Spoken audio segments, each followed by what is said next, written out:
What is going on, YouTube family? Just wanted to give you guys an update on the Integra ownership so far. So we are in my 10th month. I've actually almost had this car for a year. June will make a year of ownership of the 23 Integra, and in this time so far I've put 17,542 miles on the car, and I've enjoyed pretty much all of them. Anybody that's followed my channel for a while now, or at least for the last 10 months since I've had the car, you know that at about 3,500 miles, I ended up having to reach out to my service department because my suspension was making a knocking noise that no brand new car. My forehead looked big as shit. God damn. Hold on. Let me fix that, because god damn. Your boy was looking foreheady like a mother. God damn. Woo! Forehead still peeking though. Y'all don't worry about it. Mind your fucking business. Don't you worry about it, bitch. I know somebody like it. You need. Okay, now that we've come to the conclusion that I have a big ass forehead, back to the Integra ownership. So, things that I love about the car that you guys already know. The 6-speed transmission is probably hands down one of the best when it comes to feel, precision, and just use and tactility that it gives you. Anybody that's driven a Acura Honda product with manual transmission of any kind knows exactly what I'm talking about. But this particular one is super crispy. It's extra crunchy, you know what I'm saying, in a good way, not in a bad way. Second thing that I like about the car is the chassis. It handles so well. It really does. Despite the Continentals, the chassis itself is great. You can always do a tire swap. You can always do something like that, so that you know, that any sort of grip issues can be fixed. But as it is straight out the box, fantastic car. Other things that I like, I love the hatchback. You guys know that. I love the fact that the car came with 2 years of free maintenance. I love the fact that it comes with 3 years of Acura Link, which allows me to do things like lock, unlock, locate, geofence, things like that, all throughout my app. I can set my service appointments. I can do all that type of stuff all through my phone. So it makes it really convenient. I don't have to call into my dealership or walk back to my service department to set my appointments. I can do everything back right through my phone. So convenience is really high on the list of things that this car has. Speaking of convenience, automatic headlights, automatic high beams, automatic windshield wipers. You do have 3-level heated seats for the front passengers, dual zone climate control, which is automatic. Everything about the vehicle is wireless. The Apple CarPlay, Android Auto, it's got built-in Alexa, it's got wireless charging as well. I love all those things. I love the fact that it has a 16-speaker sound system in this small of a cabin. I love the fact that we have memory seats. I have a nice head-up display whenever I decide that I want to use it or not. Nice clear digital dash. I love a lot of things about this car. But let's start to talk about some of the things that your boy ain't feeling. Starting out, one thing that I wish this car had, which is super old school, but I wish it had a manual handbrake. I just do. I wish it had a manual handbrake. That would take away features like, you know, the brake hold and the hill start assist and things like that. Well, you could program the hill start assist into the actual brake caliper system without having the electronic parking braking situation. But anyway, I do wish it had a manual handbrake. I also wish that at some point that there was an available option maybe for ventilated seats, because these suede seats, they do get pretty warm in the summertime. So it would be nice if they had some ventilation function for them. But other than that, things that I really don't like, my high beams are so frustrating sometimes, like for real. Like they literally just make me do like, just scratch my head. This feels good too. Hold on, excuse me. Yeah. Anyway, yeah, the high beams, they'll be light for day, don't need my high beams on, and they just come on, and they'll come on so randomly.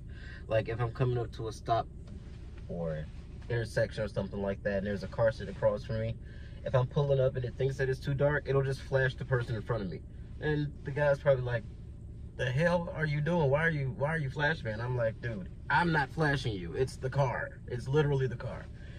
So I kind of, that is kind of annoying sometimes. The other automatic thing that annoys me is the wiper function. Random. Sometimes it's not raining at all, and they'll just go across once or twice, and then they'll stop. I'm just like, okay, that was completely unnecessary, but okay. Boat. Another automated function of this car that aggravates the hell out of me all the time. Anytime I'm parking at home and I'm backing in next to my wife's car, I know how wide my car is. I guess the car doesn't trust that I know how wide it is. I put it in reverse. I start backing up. 4 miles an hour or so in reverse. The car thinks that I'm going to hit my wife's SUV that's next to me on the left, and I'm not. And so what it'll do is just hawk stomp the fucking brake for no reason. For no reason. It'll say brake, it'll do it, and it'll release most of the time. So it's not like I stall out or have to restart the car or anything. That's never happened. But it does jolt you, it yells at you, and the ABS kicks in such a way that it just sounds like something's just grinding, and it's really unsettling. And the first time it happened, it scared the shit out of me. The 20th time it happened, it just pissed me off. The reason that it pisses me off is anybody that knows, there's a blank switch right on the left or the right of the traction control button. That's blank. Acura, you could have made that the parking assist button so I could just quickly hit that shit and deactivate it. But no, you make me have to scroll through my menu and then go there and deactivate it that way, which is so dumb. That should just be a hard button. And it's not like there's not space for it, because you clearly couldn't figure out what to put over here, so you left it blank. And I hate blank switches. The other thing that pisses me off about this car is the fact that there are no power folding mirrors. Yeah. There are no power folding mirrors. You guys are gonna say, well, it's an entry-level. Shut your mouth. Might take that out. That's kind of mean. You know, why would you want power folding mirrors? Why can't you just shut up? It ain't about what you could do. It's not about it's about the fact that this same platform is offered in other places with power folding mirrors. You want to know what else I hate that this car does come with, that it comes with in other places? Rear seat vents. It's a small car, you don't need rear seat vents. There are vents underneath the seat.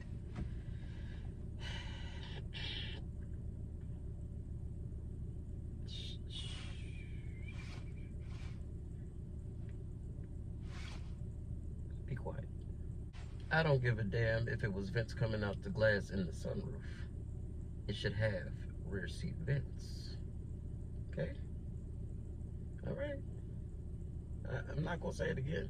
Another thing that this car doesn't come with, that it can come with in other places, like, you know, Japan, and I think in China you can also get the same variant.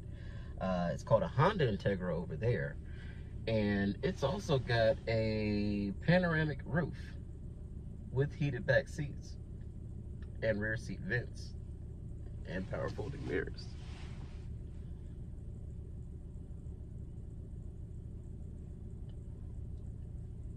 Yeah. Now, one last thing I hate about this car is the fact that it didn't come standard with a heated steering wheel, but never mind that. The fact that I have to get a steering wheel that I can't poke. You see that? You see that? I can't do that with the heated steering wheel if I get one on this car. Why? Because they put a big ass block of a button here with a heated steering wheel sign. Now, not that there's not a switch here that's empty. Or two down here that are empty. But you had to go and ruin where I like to finger my car. You guys are